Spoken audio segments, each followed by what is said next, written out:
Bom dia, boa tarde, boa noite. A todos os que estão chegando, sejam muito bem-vindos. E os que estão retornando, bem-vindos de volta. Eu sou a Tia Lu e esse aqui é o nosso espaço de leitura compartilhada e bate-papo. E aí, qual é a boa de hoje?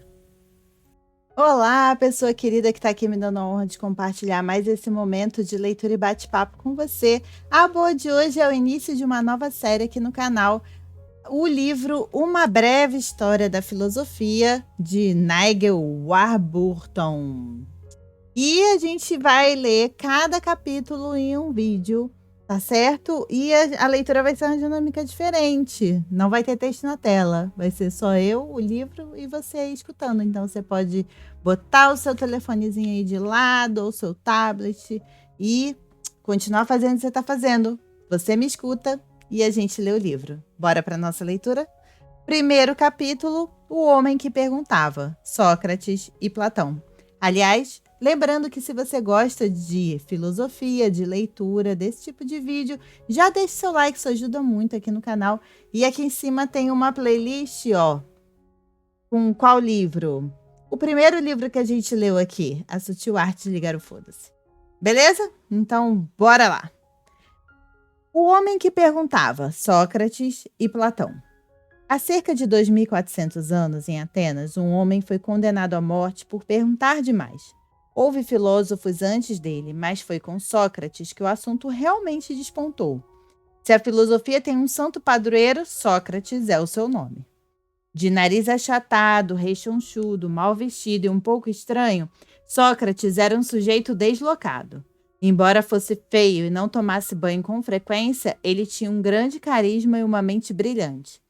Todos em Atenas concordavam que nunca existiu alguém como ele e provavelmente jamais existiria. Ele era único, mas também era extremamente inoportuno. Ele se considerava um daqueles insetos de picada dolorosa, um moscardo. São irritantes, mas não causam danos tão sérios. No entanto, nem todos em Atenas concordavam com isso. Alguns o amavam, outros o consideravam uma influência perigosa. Quando jovem, Sócrates foi um bravo soldado que lutou na guerra de Peloponeso contra os espartanos e seus aliados. Quando atingiu a meia-idade, ele perambulava pela ágora, parava as pessoas de tempos em tempos e fazia perguntas embaraçosas. Isso era mais ou menos tudo o que fazia. Porém, suas perguntas eram afiadíssimas. Pareciam simples, mas não eram. Um exemplo seria a conversa dele com Eutidemo. Sócrates perguntou-lhe se ser enganador correspondia a ser imoral. É claro que sim, respondeu Eutidemo, o que para ele era uma obviedade. Mas e se um amigo estivesse muito triste e quisesse se matar e você roubasse-lhe a faca? Não seria este um ato enganador? Perguntou Sócrates. Sim, com toda certeza. Mas fazer isso não seria moral em vez de imoral? Trata-se de uma coisa boa, não ruim, embora seja um ato enganador, disse Sócrates. Sim, respondeu Eutidemo, que a essa altura já havia metido os pés pelas mãos. Sócrates, ao usar um contra-exemplo, mostrou que o comentário geral de Eutidemo de que ser enganador é imoral não se aplica a todas as situações. Eutidemo não percebera isso antes. Repetidas vezes, Sócrates demonstrou que as pessoas que encontrava na ágora realmente não sabiam o que pensavam saber.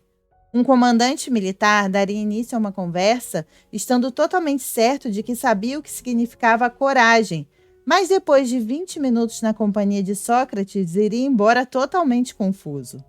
A experiência deveria ser desconcertante. Sócrates adorava revelar os limites do que as pessoas entendiam genuinamente, bem como questionar as suposições que serviam de base para suas vidas. Para ele, era um sucesso quando uma conversa chegava ao fim e as pessoas percebiam o quão pouco sabiam. Algo muito melhor do que continuarmos acreditando que entendemos algo quando, na verdade, não entendemos. Naquela época, em Atenas, os filhos dos nobres eram enviados para estudar com os sofistas, professores sagazes que treinavam os estudantes na arte da retórica e cobravam muito caro por isso. Sócrates, em contrapartida, não cobrava por seus serviços. De fato, ele dizia que não sabia de nada, então como poderia ensinar? Isso não impedia que os estudantes o procurassem e ouvissem suas conversas, mas tampouco o tornava benquisto entre os sofistas. Um dia, seu amigo Querefonte consultou o oráculo de Delfos. O oráculo era uma velha sábia que respondia perguntas feitas pelos visitantes. Suas respostas geralmente tinham a forma de um enigma. Existe alguém mais sábio que Sócrates? Perguntou Querefonte. Não, foi a resposta. Ninguém é mais sábio que Sócrates. A princípio, Sócrates não acreditou quando Querefonte contou-lhe o ocorrido e ficou bastante confuso. Como posso ser o homem mais sábio de Atenas quando sei tão pouco? Pensou ele. Sócrates passou anos questionando as pessoas para ver se alguém era mais sábio que ele. Por fim, entendeu o que o oráculo quis dizer e que a velha estava certa. Muitas pessoas eram boas em várias coisas que faziam. Carpinteiros eram bons em carpintaria, soldados eram bons na arte da luta, mas nenhuma dessas pessoas era verdadeiramente sábia. Elas realmente não sabiam do que estavam falando. O termo filósofo origina-se das palavras gregas que significam amor à sabedoria. A tradição filosófica ocidental, aquela que este livro segue, espalhou-se por diversas partes do mundo a partir da Grécia Antiga, às vezes fertilizada por ideias do Oriente. O tipo de sabedoria que ela valoriza é baseada no argumento, no raciocínio e em perguntas, e não em acreditar nas coisas simplesmente porque alguém importante nos disse que são verdade. Para Sócrates, a sabedoria não era ter o conhecimento de diversos fatos ou saber como fazer algo. A sabedoria significava entender a verdadeira natureza da nossa existência, inclusive os limites do que podemos saber. Os filósofos de hoje agem mais ou menos da maneira como Sócrates agia. Faziam perguntas rigorosas, buscavam razões e evidências, lutam para responder algumas das questões mais importantes que podemos fazer sobre a natureza, da realidade e sobre como devemos viver. Ao contrário de Sócrates, no entanto, os filósofos modernos têm o benefício de ter como base praticamente 2.500 anos de pensamento filosófico. Este livro examina ideias de alguns dos principais pensadores que escreveram nessa tradição do pensamento ocidental, uma tradição que teve início com Sócrates. O que fazia de Sócrates tão sábio era o fato de continuar fazendo perguntas e de estar sempre disposto a debater suas ideias. A vida, declarava ele, só vale a pena ser vivida quando pensamos no que estamos fazendo. Uma existência sem análise é adequada para o gado, mas não para os seres humanos. Sócrates recusou-se a escrever qualquer coisa, o que é incomum para um filósofo. Para ele, falar era melhor do que escrever. Palavras escritas não podem replicar, não podem nos explicar nada quando não as entendemos. A conversa frente a frente era muito melhor, dizia ele. Durante uma conversa, podemos levar em conta o tipo de pessoa com quem conversamos. Podemos alterar o que dizemos para que a mensagem seja compreendida. Como ele se recusava a escrever, é sobretudo por meio da obra de Platão, seu principal pupilo, que temos uma boa ideia sobre o que esse homem notável falava e no que acreditava. Platão registrou uma série de conversas entre Sócrates e as pessoas que questionava. Esses escritos são conhecidos como diálogos platônicos e constituem grandes obras tanto de literatura quanto de filosofia. De certa forma, Platão foi o Shakespeare de sua época. Lendo esses diálogos, temos uma noção de como era Sócrates e do quanto ele era inteligente e exasperador. Na verdade, não se trata de uma tarefa tão simples, pois nem sempre podemos distinguir se Platão estava escrevendo o que Sócrates realmente disse ou se estava colocando suas próprias ideias na boca de um personagem que ele chamou de Sócrates. Uma das ideias que a maioria das pessoas acredita ser de Platão e não de Sócrates é a de que o mundo não é o que realmente parece ser. Há uma diferença significativa entre aparência e realidade. A maioria de nós confunde aparências com realidade. Pensamos que entendemos, mas não entendemos. Platão acreditava que somente os filósofos entendem como o mundo verdadeiramente é. Em vez de confiar nos sentidos, eles descobrem a natureza da realidade pelo pensamento. Para defender isso, Platão descreve uma caverna. Nessa caverna imaginária, há pessoas acorrentadas viradas para a parede.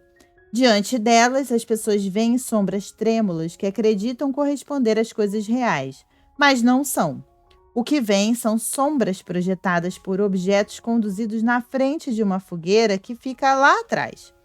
Essas pessoas passaram a vida inteira pensando que as sombras projetadas na parede são o mundo real, até que um dos sujeitos se liberta das correntes e segue em direção ao fogo. Seus olhos ficam turvos a princípio, mas depois ele começa a ver onde está. Caminha aos tropeços para fora da caverna e, por fim, consegue olhar para o sol. Quando ele volta para a caverna, ninguém acredita no que ele diz sobre o mundo lá fora. O homem que se liberta é como o filósofo. Ele vê além das aparências. As pessoas comuns não têm muita noção da realidade porque se contentam em olhar o que está diante delas em vez de refletir profundamente sobre as coisas. Contudo, as aparências são enganadoras. O que vem são sombras, não a realidade. Essa história da caverna está ligada ao que ficaria mais conhecido como a teoria platônica das formas. A maneira mais fácil de compreendê-la é com um exemplo. Pense em todos os círculos que já viu na vida. Algum deles era um círculo perfeito? Não. Nenhum deles era um círculo absolutamente perfeito. Em um círculo perfeito, todos os pontos da circunferência são equidistantes do ponto central. Círculos reais nunca alcançam esse êxito. Contudo, você entende o que eu disse quando usei a palavra círculo perfeito. As palavras, né? Então, o que é esse círculo perfeito? Platão diria que a ideia de um círculo perfeito é a forma de um círculo. Para entendermos o que é um círculo, precisamos nos concentrar na forma do círculo e não nos círculos existentes que traçamos e experimentamos pelo sentido da visão, pois todos são imperfeitos de alguma maneira. Igualmente, segundo Platão, se quisermos compreender o que é a bondade, precisamos nos concentrar na forma da bondade e não em exemplos particulares que testemunhamos. Os filósofos são os mais apropriados para pensar sobre as formas nesse sentido abstrato. As pessoas comuns são induzidas ao erro pelo mundo quando o apreendem pelos sentidos. Como os filósofos são bons em pensar sobre a realidade, Platão acreditava que eles deveriam estar no governo e deter todo o poder político. Em A República, sua obra mais famosa, ele descreve uma sociedade imaginária perfeita. Os filósofos estariam no topo e teriam educação especial, mas sacrificariam seus próprios prazeres em nome dos cidadãos que governavam. Abaixo deles estariam os soldados treinados para defender o país e abaixo deles estariam os trabalhadores. Platão acreditava que esses três grupos de pessoas configurariam um equilíbrio perfeito, como uma mente bem equilibrada cuja parte racional mantivesse as emoções e os desejos controlados. Infelizmente, seu modelo de sociedade era profundamente antidemocrático e manteria as pessoas sob controle por meio da combinação de força e mentiras. Grande parte das artes seria banida, tendo como base sua ideia de que eram falsas representações da realidade. Os pintores retratavam a aparência, mas as aparências são enganadoras em relação às formas. Cada aspecto da vida na República Ideal de Platão seria estritamente controlado de cima. É o que hoje chamaríamos de Estado totalitário. Platão pensava que permitir o voto ao povo era como deixar que os passageiros guiassem um navio. Melhor deixar o comando por conta daqueles que sabem o que estão fazendo. A Atenas do século V a.C. era bem diferente da sociedade que Platão imaginou em A República. Era uma espécie de democracia, embora somente 10% da população pudessem votar. Mulheres e escravos, por exemplo, estavam automaticamente excluídos.